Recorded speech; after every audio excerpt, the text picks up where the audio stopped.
yang membangun gaya hidup secara rohani di hadapan Tuhan satu-satunya pemilik kehidupan ini. Ya. Jadi mari bangunlah gaya hidup secara rohani, mari bangunlah keintiman dengan Tuhan. Berikanlah waktu yang Tuhan berikan untuk memuji dan memuliakan Dia. Milikilah hubungan yang benar dengan Tuhan, karena inilah saatnya, inilah waktunya, inilah saatnya yang tepat bagi kita. Tidak boleh ditunda-tunda lagi, karena akan ada waktunya kita tidak bisa berinteraksi, kita tidak akan mendapatkan firman Tuhan. Jadi selagi masih ada waktu, mari kita gunakan untuk memuji dan memuliakan Dia lewat setiap waktu yang Dia berikan bagi kita. Gunakanlah itu dengan baik, karena setiap waktu yang diberikan sangat berharga. Jadi gunakanlah itu untuk kemuliaan namanya. Lalu yang berikut, saudara, mengasihi dan menghormati Allah lewat totalitas hidup kita. Dalam Yoel 2 ayat 12 dikatakan bahwa, atau di sana berbicara tentang suatu pola hidup yang awalnya hancur-hancuran di hadapan Tuhan, menyakiti Tuhan, ya, melakukan dosa dan pelanggaran, tetapi kemudian melalui karya Roh Kudus ada kesadaran dan ada penyesalan yang benar-benar membuahkan pertobatan.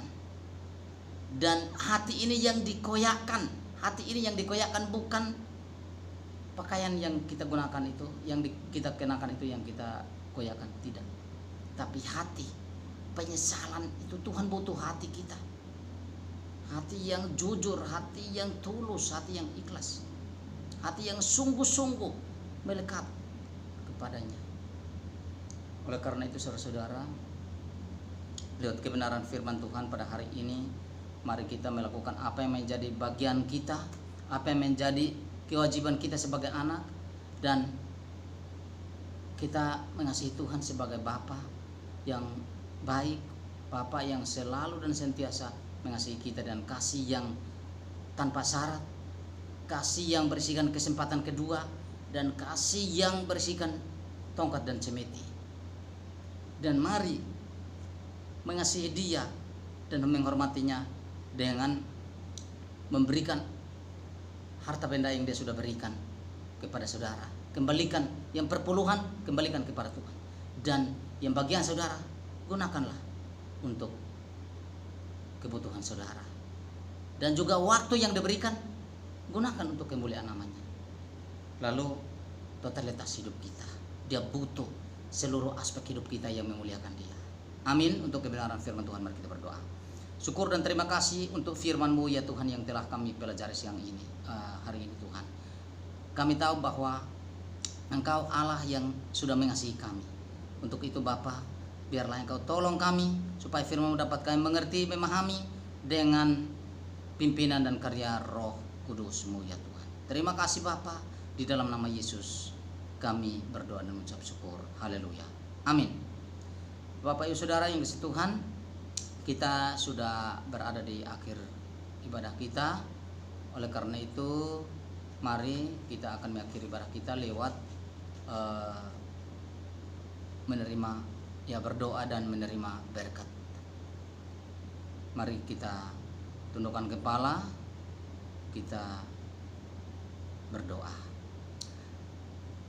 Dengan penuh iman, mari angkat kedua tangan saudara dan dengarkan firman Tuhan, dan terimalah berkat dan anugerahnya. Pulanglah ke dalam rumah tanggamu, tugas dan tanggung jawabmu, bisnis, usaha dan pekerjaanmu. Ingatlah firman dan kebenaran Tuhan yang sudah disampaikan hari ini. Lakukanlah itu, ya, renungkan, lakukan, dan bagikan, dan menjadi berkat memuliakan namanya. Mari terima berkat dan anugerah Tuhan. Kasih karunia dan damai sejahtera dari Allah Bapa datang melalui Yesus Kristus, serta kekuatan dan penghiburan dari Roh Kudus menjaga, memelihara kehidupan saudara dan saya sampai Maranatha Tuhan Yesus datang kedua kalinya. Di dalam Yesus Kristus Tuhan dan Juru Selamat kami. Haleluya, haleluya. Amin.